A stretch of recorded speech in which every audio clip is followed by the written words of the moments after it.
Hi guys. Now, Netflix's Midnight Mass comes from the brilliant mind of Mike Flanagan, who you guys probably know as the creator of The Haunting of Hill House and The Haunting of Bly Manor. Now, this is his third series for Netflix, and I'm so excited to give you my spoiler-free review and just gush over this series to you guys. The thing is, this review is going to be so vague because it is spoiler-free. I do not want to ruin this for you guys. I cannot ruin this for you guys. So just know this is going to be no spoilers. Don't worry.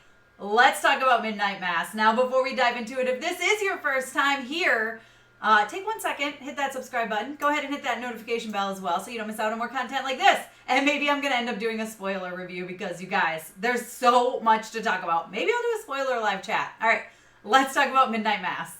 Hey, Tessa from MamasGeeky here. Thank you so much for stopping by my YouTube channel. All right, so keeping this totally spoiler-free, what I will say is this is so intense. It's terrifying. I mean, if you've seen Hill House and Bly Manor, you know Mike Flanagan's style, okay? Not to mention he's worked on Dr. Sleep as well. I mean, this guy does creepy stuff, and that is what we get here, but it's so much more. Now, this series is totally unafraid to dive into religion, and I mean all aspects and opinions on religion, which is honestly why it works so well, because it's just unafraid to completely dive into blind faith and doubt and just all things surrounding religion, right? So the premise of this, which you've seen from the trailer or even from the synopsis, is that a young charismatic priest comes to this small island town and in order to replace their priest who is sick, and he comes in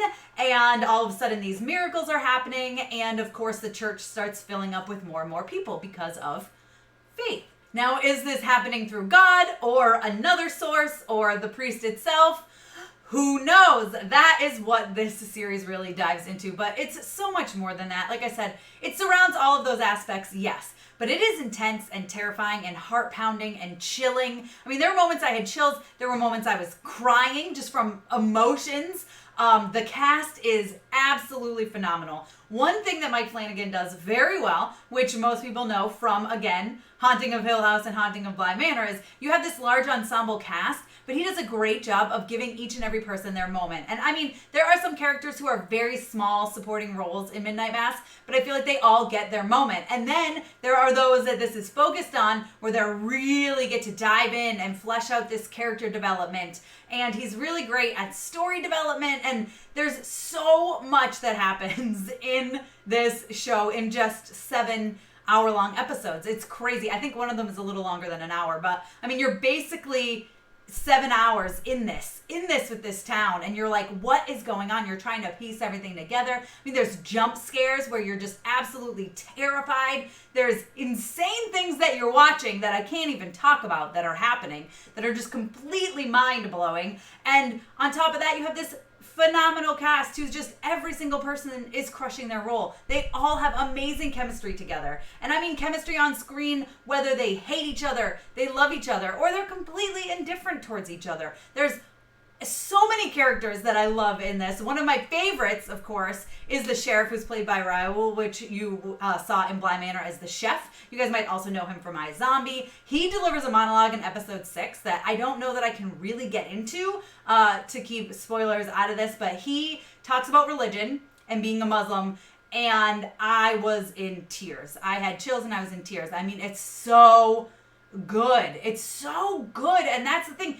Like, every character has that moment where they're either delivering a monologue or having a conversation where you just feel like, I get you, you know? Every single character, no matter how good or bad they are, which is what I love about this series so much. This thing is so fun to watch from beginning to end, especially if you're into horror thrillers, because that's what it is. That's how I would describe it. It's definitely a horror. It's got tons of horror aspects to it.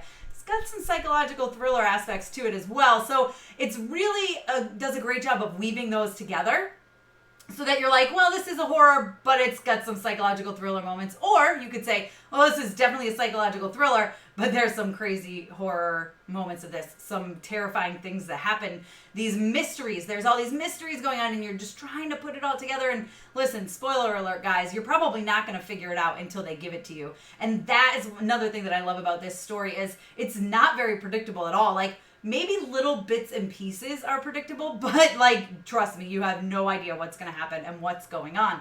Another thing that I absolutely love about this series is that, listen, take this story, put it in Maine, and this could be a Stephen King story. And I mean that as like one of the highest compliments that there is. I love Stephen King. I think he's fantastic in this genre, and this just very much felt like a story he would tell. So much about this series feels that way. Just a lot of the visuals and a lot of the characters, and I just was like, wow, this could be a Stephen King story. That's how good it is. It's phenomenal. I could see it as a movie, although I do love it as a series because you can really spend more time with these characters.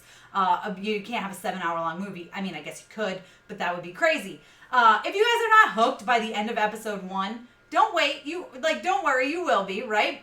But let me tell you, the end shot of episode 1, I was like, oh, I'm in this. And then by something that happens in season 2, I was like, yep, I'm here for it. There's no way I can turn away from this. And it's one of those shows where as soon as one episode ends, you're going to want to get to the next one because you're going to want to get to the resolution very, very quickly. Which also is kind of like, oh, I would have loved to resonate with this more too. I finished it in a day and a half, and you guys, because it's just so good. It's so good, and it just keeps going and going and going. You're like, what is going on? And then they give you a little bit. And you're like, oh!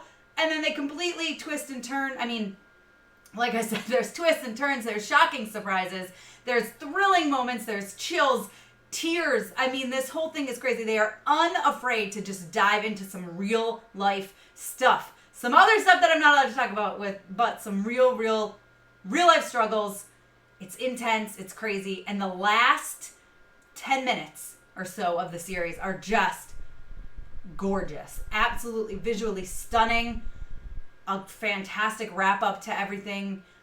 It's done so well that you're just kind of left in awe of the screen, you know, mouth hanging open a little bit, like, wow, like this is what they just did here. Holy crap. Like, this is what Mike Flanagan and this amazing cast just pulled off. Like,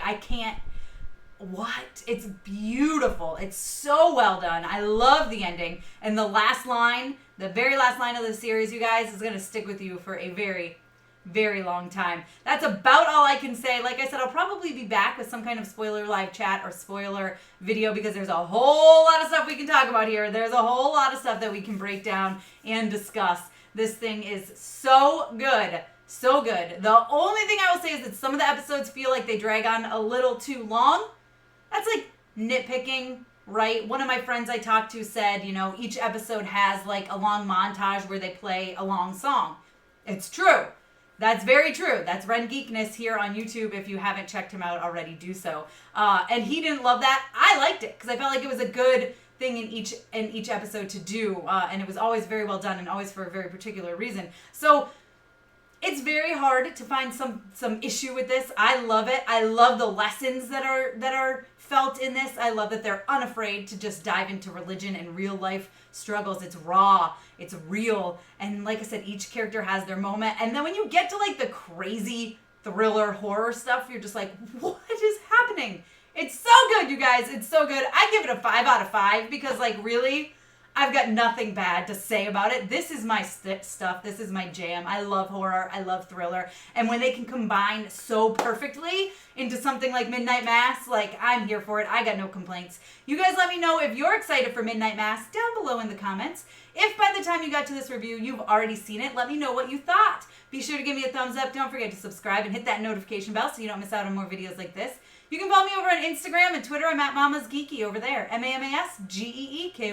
Thanks for taking the time to watch this, guys. I'll see you next time. Thank you so much to all of my monetary supporters, my members here on YouTube, as well as my patrons. If you haven't joined yet, please consider doing so. We have some really awesome perks, including a monthly Zoom meeting where we get to talk face to face. Thank you again to everyone who supports me.